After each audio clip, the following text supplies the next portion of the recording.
Então vamos lá, pessoal. Eu tinha dito para vocês na turma de enfermagem, na disciplina de fisiologia, que eu iria gravar a monitoria, que foi online semana passada, mas como acabou não tendo uma demanda grande de dúvidas, eu acho que é porque vocês não tinham tido tempo suficiente para responder aquela lista de questões, então não teve dúvidas relacionadas à lista, eu decidi fazer esse vídeo. Eu tinha falado para alguns de vocês, em vez de postar a aula gravada, monitoria gravada, eu vou fazer esse vídeo resolvendo 10 questões que eu acho bem pertinentes para vocês saberem relacionadas à fisiologia do sistema nervoso.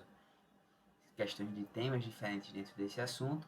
E é claro, se vocês tiverem alguma dúvida ou dúvida em alguma outra questão, é só falar no individual ou lá no grupo, que eu resolvo também.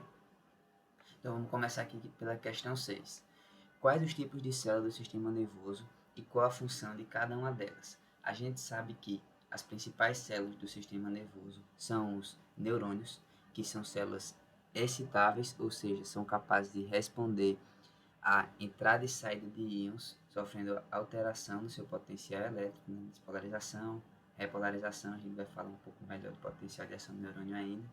E com essa variação do seu potencial elétrico, ele permite fazer a sua principal função, que é a transmissão do impulso nervoso. O impulso nervoso ele é um impulso de natureza elétrica e toda corrente elétrica para ir de um ponto a outro, ela precisa de uma diferença de potencial elétrico. E é isso que o neurônio vai fazer. Quando eu digo que ele é excitável, é porque ele permite alterar o seu potencial elétrico pela entrada e saída de íons, gera uma diferença do de potencial elétrico entre dois pontos distintos e isso faz com que o impulso nervoso vá de um ponto a outro. Então, o neurônio é uma célula especializada nisso, na transmissão de impulso nervoso, e é a principal e majoritária célula do nosso sistema nervoso. E ele é dividido em algumas partes, os dendritos, que são esses ramos que captam o impulso nervoso do neurônio pré-sináptico, o corpo celular do neurônio, que é onde está o seu núcleo com material genético e as suas organelas com as suas diversas funções, e o axônio, que é essa cauda do neurônio que vai transmitir o impulso nervoso até as terminações axônicas, onde já vão se comunicar com os dendritos do neurônio pós-sináptico. A gente sabe também que esse neurônio aqui, como dá para ver, ele é revestido pela bainha de mielina, então o impulso nervoso aqui ele vai ser transmitido a uma velocidade ainda maior que o habitual, se não tivesse a bainha. E a gente sabe também que existem outros tipos de células do sistema nervoso além dos neurônios, que a gente chama de forma genérica de células da glia ou gliócitos. E dentre elas se destacam algumas, como os astrócitos, que são essas células em formato estrelado, que são responsáveis pela sustentação e nutrição dos neurônios. A gente tem as micróglias ou microglias, né, que são macrófagos do sistema nervoso, que tem a função de realizar a fagocitose de corpos estranhos e restos de neurônios. A gente também tem, não está aqui, mas a gente também tem oligodendrócitos, que são células que vão ser responsáveis pela formação e manutenção da bainha de mielina. Nos neurônios do sistema nervoso central, vamos ter as células de Chivan, que são responsáveis pela formação e manutenção também da bainha de mielina, só que em neurônios do sistema nervoso periférico. Também não está aqui, mas a gente tem as células ependimárias, que são responsáveis pela formação e circulação do líquido cefalorraquidiano, ou líquor, né, que é importante para nutrição e lubrificação de estruturas como as meninges e a medula espinhal, lá no nosso sistema nervoso central. Então, as células da glia, de forma geral, são células que vão dar um suporte de diferentes tipos aos neurônios, que são as principais células do sistema nervoso. Então, é isso. Indo para a próxima questão, a gente tem quais são as fases do potencial de ação do neurônio, né, e o que caracteriza cada uma delas. Vamos lá, essa aqui é a curva do potencial de ação de um neurônio, aqui é o tempo, e aqui a gente tem o potencial elétrico, né, desse neurônio. A gente inicialmente tem a fase do potencial de repouso, que é quando o neurônio está, digamos assim, no seu estado natural, no seu potencial elétrico padrão, quando ele não está nem sofrendo entrada nem saída de íons, então ele mantém aqui com a carga negativa de menos 70 milivolts aproximadamente. Quando começar a despolarização por um estímulo externo, a gente vai ter aumento da permeabilidade aos íons sódio, vai ocorrer a entrada dos íons sódio no neurônio, isso vai fazer com que ele fique com uma carga cada vez mais positiva, e essa etapa aqui, que eu estou passando o mouse, a gente chama de despolarização. Vai atingir um certo pico, quando atingir esse certo pico de despolarização, a gente vai ter uma diminuição da permeabilidade aos íons sódio e dessa vez um aumento da permeabilidade aos íons potássio. E aí vai passar a ocorrer a saída de íons potássio para fora do neurônio. E aí vai ocorrer o que a gente chama de repolarização. Então, primeiro o neurônio despolariza, ficando com a carga cada vez mais positiva, e depois ele repolariza para voltar a ficar com aquela carga negativa, né? Voltar a ficar com aquele polo negativo. Então, aqui ocorre a entrada de íon sódio e aqui a saída de íon potássio. Só que depois que ele repolariza, ele fica ainda mais polarizado, ou seja, com a carga ainda mais negativa do que estava antes, em relação ao potencial de repouso. Então, a gente chama dessa fase de hiperpolarização. Nessa fase de hiperpolarização é onde ocorre o que a gente chama de período refratário, que é um período em que o neurônio não pode sofrer despolarização. Isso serve para que ele não possa sofrer despolarizações consecutivas, uma imediatamente após a outra. Possa haver um certo intervalo, mesmo que seja apenas de alguns milissegundos, para que essas sinapses não ocorram de forma muito acelerada e não ocorra alguma desorganização. Então, nessa fase de hiperpolarização, o neurônio fica ainda mais polarizado, ainda mais negativo que no seu potencial de repouso, e é um intervalozinho para que ele não possa sofrer despolarização logo em seguida. E aí só depois ele volta ao potencial de repouso de 170 mV pela ação aqui da bomba de sódio e potássio, que a gente sabe que é um transporte ativo, que coloca simultaneamente 3 íons sódio para dentro da célula e 2 íons potássio para fora da célula. Como entra mais íon positivo do que sai simultaneamente, a carga do neurônio fica levemente, ligeiramente mais positiva, como eu falei, voltando aqui ao potencial de ação, voltando aqui ao seu potencial de repouso, né, que é de menos 70 mV. Então, potencial de repouso, despolarização, repolarização, hiperpolarização e o retorno ao potencial de ação, onde ele pode novamente ser despolarizado e reiniciar todo o ciclo. Essas são as fases do potencial de ação do neurônio, certo? Indo para certo. E aqui essa imagem mostra justamente isso, né? A diferença do potencial elétrico entre pontos diferentes do neurônio é o que permite a condução do impulso nervoso, tá? A importância dessa curva do potencial de ação. É porque, como eu falei, o impulso nervoso é impulso de natureza elétrica, e para uma corrente elétrica ir de um ponto a outro tem que ter uma diferença de potencial elétrico entre esses dois pontos, certo? E aqui indo para a próxima questão. Qual é o papel do cálcio na transmissão sináptica? A gente sabe que as sinapses mais comuns disparado de acontecer em nós seres humanos são as sinapses de natureza química, e são delas aqui que eu vou falar, as sinapses que têm a participação de neurotransmissores, certo? Então, o que acontece?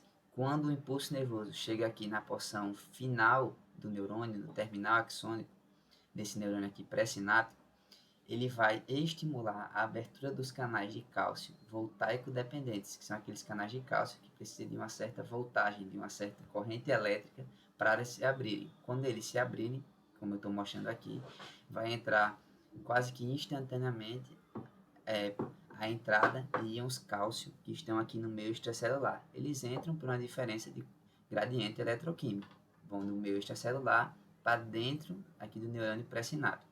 Quando o cálcio entra, quando os íons cálcio entram aqui dentro do neurônio pré-sináptico, eles estimulam a fusão das vesículas químicas, que eu estou mostrando aqui esses círculos azuis, eles estimulam a fusão dessas vesículas químicas na membrana celular do neurônio pré-sináptico.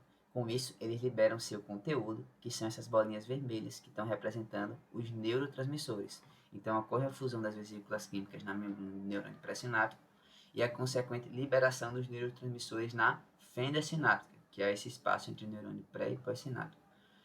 E aí, só dando spoiler, não está aqui na imagem, mas o que vai acontecer é que os neurotransmissores vão se ligar aos receptores específicos do neurônio pós-sináptico, e quando eles se ligarem nesses receptores, vai estimular a abertura de íons sódio no neurônio pós-sináptico.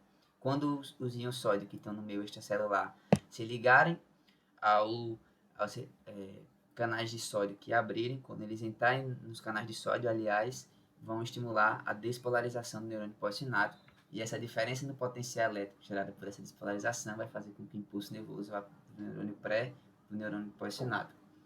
Então, essa parte final não está aqui na imagem, mas essa é a função do cálcio.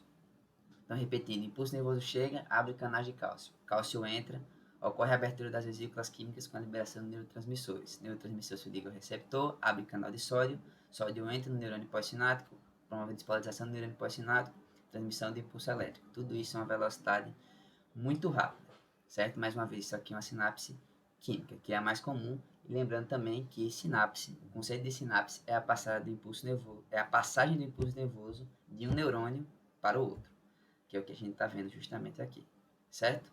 Beleza. E a próxima questão, ela fala quais são as etapas da transdução sensorial e use um exemplo junto à conceituação. Então é o seguinte, a primeira coisa para ocorrer uma transdução sensorial é um estímulo do meio, que pode ser de natureza física ou de natureza química. Pode ser um produto químico que entra em contato com a gente, pode ser algo muito quente, algo muito frio, algo com a superfície áspera, superfície lisa, algo que nos fura. E vai ter um estímulo que vai ativar receptores, certo? Os exemplos que eu dei foram na pele, mas pode ser um estímulo luminoso, né, que é um estímulo de natureza física, que vai ativar fotorreceptores no olho, pode ser uma molécula que tem um certo sabor ou odor, estimulando quimioreceptores, então vai ter um estímulo, que dependendo da natureza desse estímulo e de onde ele estimular o nosso corpo, ele vai ativar certos receptores. Quando esses receptores forem ativados, eles vão promover uma transdução sensorial. E o que é transdução sensorial por si só? É a transformação de um estímulo do meio em um impulso nervoso. Ou seja, essa transdução é o processo que vai fazer com que esse estímulo que ativou receptores promova uma alteração na permeabilidade celular de neurônios, permitindo assim a entrada de íon sódio, a despolarização, depois uma repolarização, todo esse processo para formar um impulso nervoso. E como eu falei, essa diferença de potencial elétrico gerada pela entrada e saída de íons, que vai fazer com que forme um impulso nervoso. E esse impulso nervoso formado tem que ser transmitido. Então ele vai ser transmitido inicialmente por um neurônio aferente, que é o neurônio sensorial, indo em direção ao sistema nervoso central, indo em direção à medula espinhal, né? Ele vai ir na medula espinhal, vai ascender em direção ao encéfalo, em direção à região do córtex cerebral. Lá ele vai ser interpretado e vai fazer com que a gente tenha aquele certa sensação do estímulo, dependendo de qual ele for. E por fim, vai ter uma resposta. Então, se vem um certo impulso nervoso até o córtex cerebral e ele interpreta como algum, por exemplo, como uma superfície quente, depois vai vir uma resposta do córtex cerebral também, no sentido oposto, ou seja, por vias eferentes, pelo neurônio eferente, ou seja, motor, para realizar uma certa contração muscular e realizar um certo movimento, dependendo do tipo de estímulo, certo? Então, um exemplo é a gente, por exemplo, vamos dar o exemplo da visão, um estímulo, a visão, né, percebe a luz. Então, um estímulo luminoso, uma luz forte que a gente está observando de longe, por exemplo, vai ativar fotorreceptores que estão ali na nossa retina, no globo ocular, vai ter uma transdução, ou seja, vai transformar esse estímulo do meio em um impulso elétrico que vai ser transmitido até a medula, depois até o córtex cerebral, onde vai ser interpretado e o córtex cerebral já manda uma resposta a esse certo estímulo, como por exemplo contrair o músculo para fechar a pupila, se o estímulo luminoso, por exemplo, for muito forte e a gente tem que fechar o olho devido à intensidade desse estímulo. Só um exemplo aqui que eu dei na hora, né? Então essas são as fases da transdução sensorial.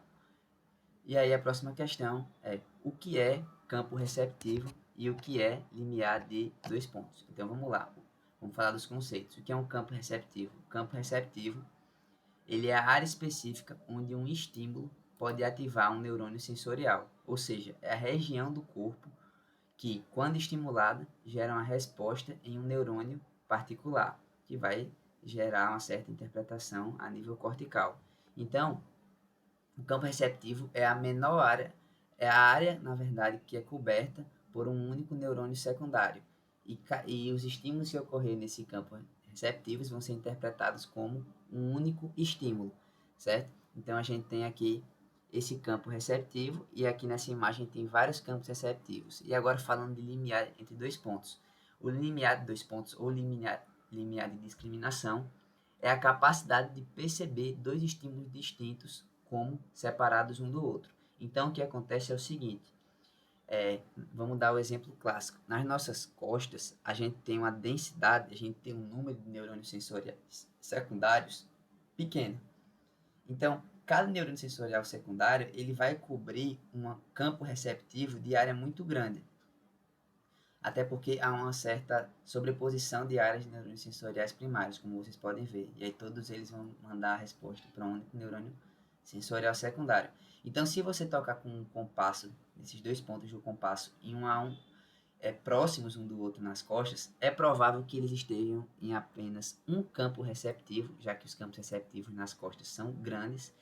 Consequentemente, mesmo sendo dois toques distintos, estimulem apenas um neurônio sensorial secundário, gerando para o nosso cérebro como se fosse apenas um único toque, porque um neurônio consegue transmitir por vez apenas um impulso nervoso, então ele vai entender que foi apenas um único toque nessa região toda. A gente vai ter que abrir muito o compasso para que ele toque dois campos receptivos distintos e aí sim sensibilize dois neurônios sensoriais secundários distintos e gere para o nosso cérebro duas respostas distintas. Porque nas costas, como eu falei, a densidade desses neurônios sensoriais secundários é grande, ou é pequena, perdão, consequentemente o campo receptivo de cada um é grande. Já na nossa polpa digital, por exemplo, é o contrário. A gente tem uma grande densidade de neurônios sensoriais secundários. Eles estão muito próximos uns dos outros. Então a gente tem campos receptivos de área muito pequena.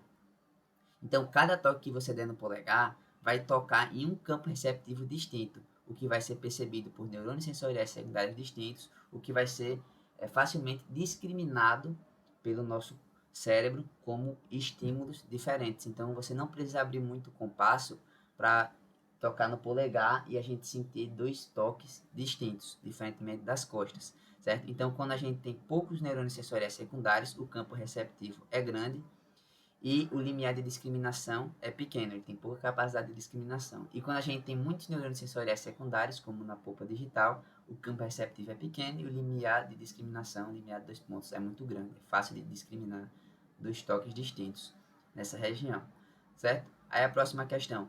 Caracterize os diferentes tipos de receptores sensoriais somestésicos quanto à sua função sensorial, tipo de receptor e prevalência de distribuição no corpo humano. Essa questão aqui é bem tranquila. A gente tem alguns tipos de receptores e tem alguns que estão faltando. Eu coloquei mais um aqui, certo?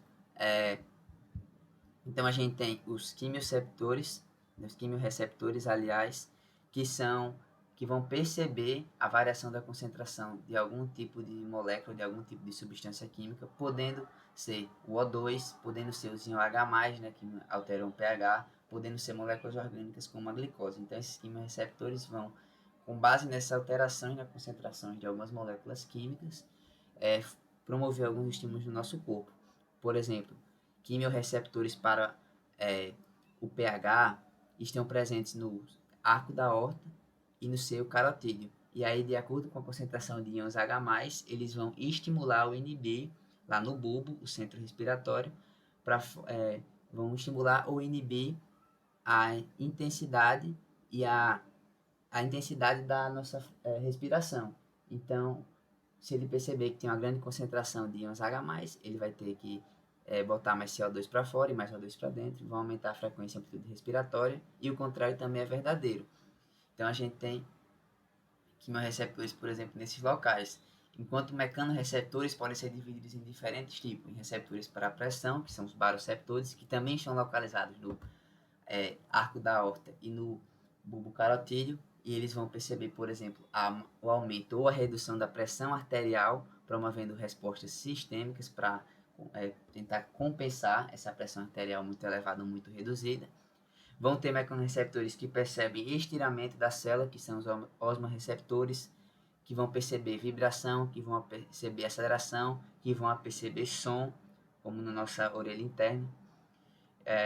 E vamos ter fotorreceptores que estão presentes principalmente ali na retina, no nosso globo ocular, que vão perceber a alteração na intensidade luminosa no meio e vão perceber com que a gente veja, né? Porque a visão depende da luz que bate nos objetos, reflete, chega nos nossos olhos e é interpretado pelos fotorreceptores.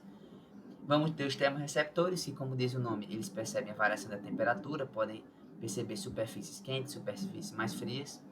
E tem os próprios receptores também, né? Eu escrevi errado. Os próprios receptores, eles são receptores sensoriais que fornecem informações sobre a posição e o movimento do corpo, sendo cruciais para a coordenação motora e para o equilíbrio, né? Então eles meio que ajudam o cerebelo na coordenação motora, Agora foi. E no equilíbrio do nosso corpo. Tem existe também os nociceptores, que é um nome genérico que a gente usa para receptores para dor presentes na superfície da nossa pele e assim por diante, certo? Só ajeitar aqui. Show de bola. Próxima questão. Para que haja movimento, é necessária a utilização de algumas estruturas básicas do sistema nervoso. Quais são essas estruturas e onde elas estão localizadas? Primeiramente, é bom destacar que o movimento realizado pelo nosso corpo, ela é uma ação que exige um certo grau de complexidade e a consequente participação de muitas estruturas nervosas, que são integradas e atuam muitas vezes de forma simultânea, como vocês podem ver na imagem. Mas eu vou falar das principais estruturas responsáveis pelo movimento e a localização de cada uma. A gente tem o cérebro, onde lá no nosso córtex cerebral, a gente vai inicialmente planejar a execução de algum movimento e de lá vai partir o estímulo nervoso para a realização desse movimento. Então a gente sabe que o cérebro, lá no nosso córtex, ele tanto processa e interpreta informações sensoriais como envia comandos para os nossos órgãos efetores, ou seja, os nossos músculos. Agora falando do cerebelo, o cerebelo está na parte posterior do cérebro e ele é importante principalmente para movimentos que envolvem maior equilíbrio, coordenação motora e precisão de movimentos, certo? Essa é a função do cerebelo.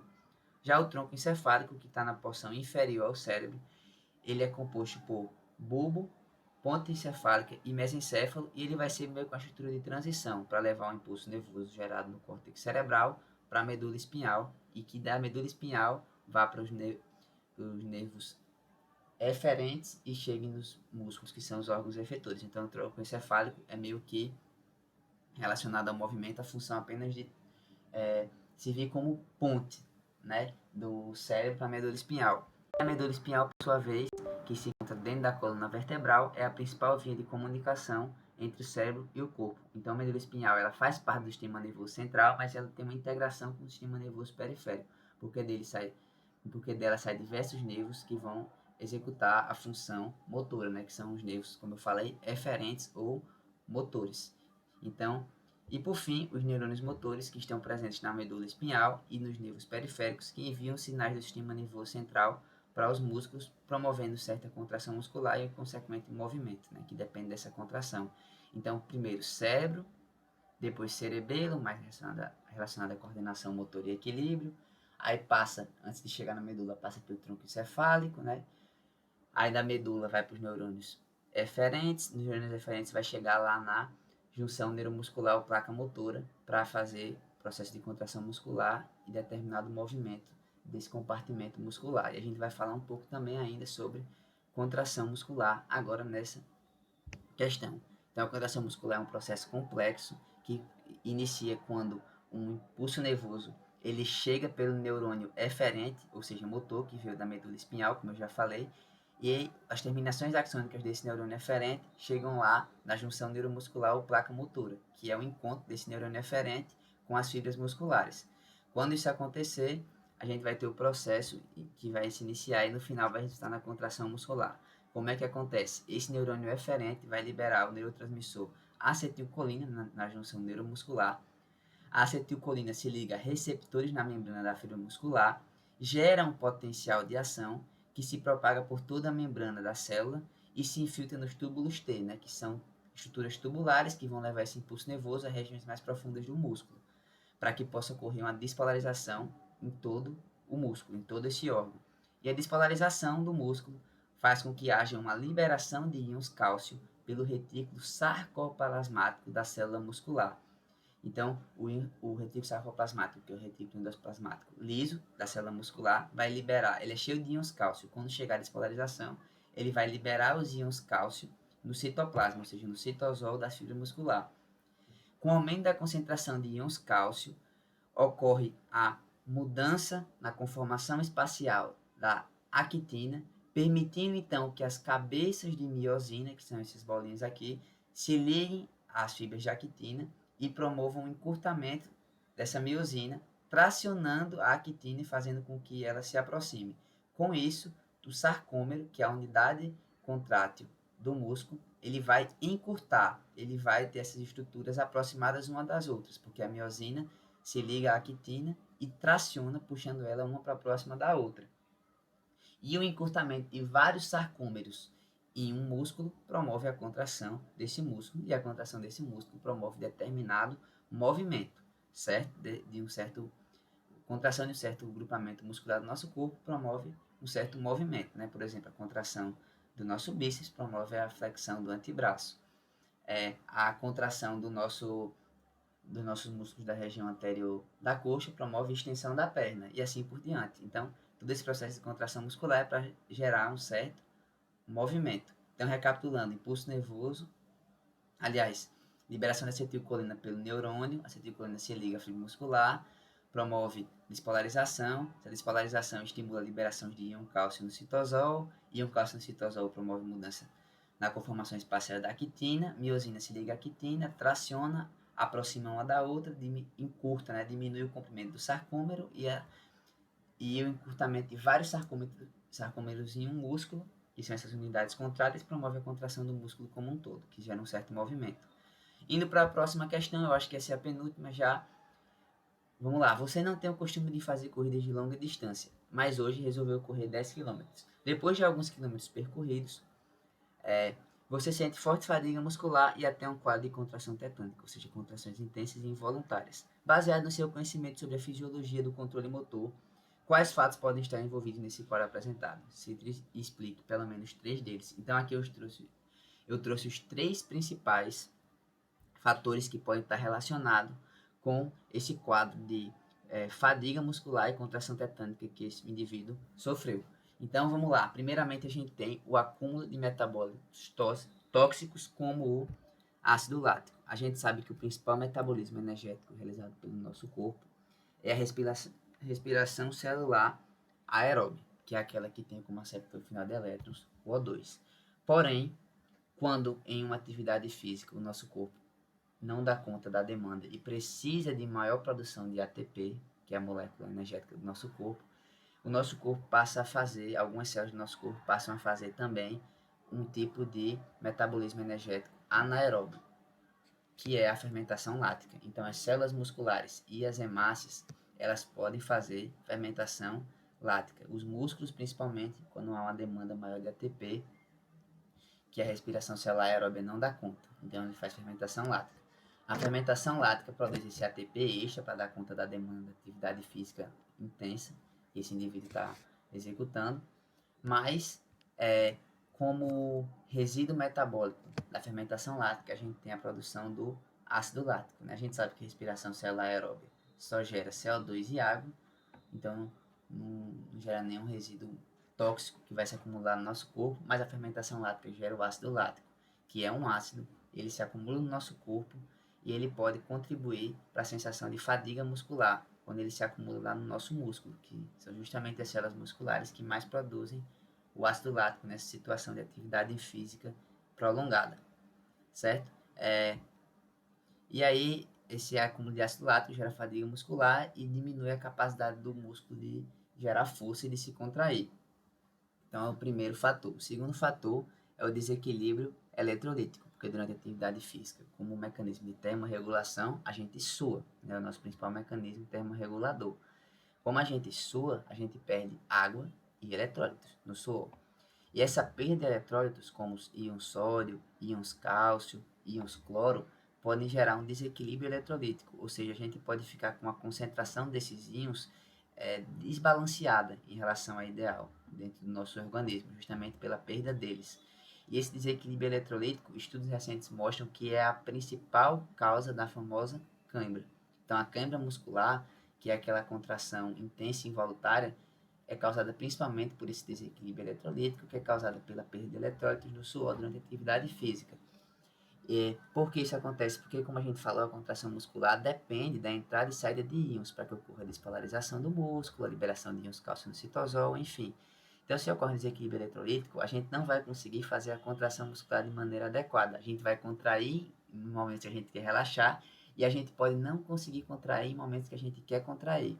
Vai ocorrer justamente uma disfunção por esse desequilíbrio eletrolítico. Então, ele é um segundo fator relacionado a esse quadro que o indivíduo passou, certo? E, por fim, eu coloquei aqui a atividade inadequada das unidades motoras. O que vai acontecer é que com atividade física intensa e longa, principalmente quando a gente não está preparado, quando a gente não tem um condicionamento físico adequado para tal, vai ocorrer que o nosso cérebro já não vai, o nosso corpo, aliás, não vai mais responder ao que o nosso cérebro manda de comando. Então, vai ocorrer simplesmente uma falha neuromuscular mesmo, que vai prejudicar a nossa atividade contrátil e de relaxamento adequada, certo? Contribuindo assim para a sensação de fadiga e para o quadro de contração tetânica, certo? Então, essa última aqui é mais uma resposta motora descoordenada. Como eu falei, chega um momento que o músculo não responde muito bem mais ao impulso nervoso para contrair ou para relaxar, certo? E aqui, eu acho que essa é a última questão. 37. Descreva as etapas de um reflexo polissináptico como o de retirada. Então, o reflexo de retirada, ele é um reflexo polissináptico porque ele tem a participação de mais de um neurônio, consequentemente tem mais de uma sinapse, e o reflexo de retirada ele é conhecido também como arco reflexo, né? E o caso clássico é quando o neurologista ele bate com um martelinho ali no nosso joelho, no tendão patelar, e ele promove involuntariamente uma extensão da perna por parte do paciente devido à contração dos músculos aqui da região anterior da coxa. E por que isso acontece? Primeiramente, a gente tem todas as etapas aqui. São 8 etapas. A gente tem inicialmente um estímulo do meio, que pode ser essa batidazinha do martelo, que pode ser uma superfície muito quente, uma superfície muito fria, uma superfície que está nos furando. Todo mundo já passou por isso, eu acho, né? Colocou a mão ou pisou em algo muito quente ou algo que estava nos furando e a gente tirou a mão ou o pé do local imediatamente, sem nem pensar. A gente tirou e depois foi perceber o que aconteceu, depois que foi sentir a dor. É algo quase instantâneo, porque é extremamente rápido e é involuntário também. Esse reflexo de retirada, né? Como diz o nome, é um reflexo, não é algo voluntário. E primeiro a gente depende de um estímulo, beleza, que pode ser essa batidazinha no martelo ou os outros exemplos que eu falei. Depois ocorre a transdução sensorial, que vocês sabem que é quando tem a conversão de um estímulo do meio em um impulso de natureza elétrica, por toda aquela despolarização, ou por toda aquela aumento na permeabilidade celular aos íons sódio, entrada de íons sódio, despolarização, depois repolarização, e esses processos servem para mudar o potencial elétrico da célula e possa haver diferença de potencial elétrico entre dois pontos e a consequente transmissão de impulso nervoso entre esses pontos. Tudo aquilo que eu já falei, então aqui tem depois do estímulo tem a transdução. Já com o impulso nervoso formado, esse impulso nervoso ele vai ir em direção ao sistema nervoso central, né, em direção à nossa medula espinhal, por meio de neurônio aferente, que é o neurônio sensorial. Vai levar essa informação até a medula. Lá na medula vai haver a ativação de interneurônios. Então, primeiro vai ter uma sinapse entre o neurônio aferente e o interneurônio, que é um neurônio que vai modular e, se necessário, inibir a intensidade do estímulo elétrico, a intensidade do impulso nervoso. E aí depois o interneurônio faz outra sinapse com um neurônio eferente ou motor. E aí sim vai sair a saída do sinal motor por meio do neurônio eferente, né, que é o neurônio motor, que ele vai da medula, agora no sentido oposto, em direção ao músculo. Quando ele chegar no músculo, lá na junção neuromuscular, vai ter todo aquele processo da contração muscular. Liberação da acetilcolina se liga a receptores no músculo, vai ocorrer despolarização, despolarização vai se propagar por todo o músculo pelos túbulos T, essa despolarização nas células musculares promove a liberação de íons cálcio pelo retículo sarcoplasmático lá no citosol. O íon cálcio no citosol permite com que haja ligação da cabeça de miosina à quitina, que traciona, encurta, ou seja, diminui o comprimento do sarcômero, e tudo isso gera uma contração muscular, e essa contração muscular promove um movimento. Mas não tem só isso, a gente tem que estimular a contração de músculos agonistas, do reflexo de retirada, mas também tem que inibir músculos antagonistas a esse reflexo. Então não adianta a gente estimular a contração desse grupamento anterior da coxa, sendo que a gente não está inibindo a atividade do grupamento posterior da coxa, porque eles são músculos que foram antagônicos. Enquanto os da região anterior da coxa eles promovem extensão da perna, os da região posterior da coxa eles promovem flexão da perna. Então, enquanto a gente estimula os músculos da região anterior da perna para fazer a extensão da coxa, perdão, para fazer a extensão da perna nesse reflexo de retirada, que é o reflexo patelar, a gente tem que simultaneamente inibir os músculos daqui da região posterior da coxa para que não ocorra flexão, apenas extensão e a gente consiga fazer a retirada da perna daquele local. E por fim, depois de tudo isso, depois que a gente já retirou o membro daquele local, o nosso músculo vai voltar vai retornar ao estado de repouso, vai voltar aquele seu limiar, que normalmente lá na casa dos menos 70 milivolts, assim como os neurônios, certo? Então, as etapas do reflexo de retirada: estímulo externo, transdução do sinal, chegada ao sistema nervoso central, ativação do interneurônio, depois saída do sinal motor, resposta motora do músculo, inibir os músculos antagonistas e, por fim, retornar a como estava antes, que é o estado de repouso. Tá certo? Então, esse foi o vídeo, pessoal. Qualquer dúvida, como eu falei, podem perguntar, seja sobre alguma outra questão que eu não resolvi. Eu tentei fazer as que eu acho mais pertinentes. Mas tem várias outras lá na lista. E qualquer dúvida sobre o assunto, dúvida teórica, podem falar comigo até no individual também, tá certo? É isso.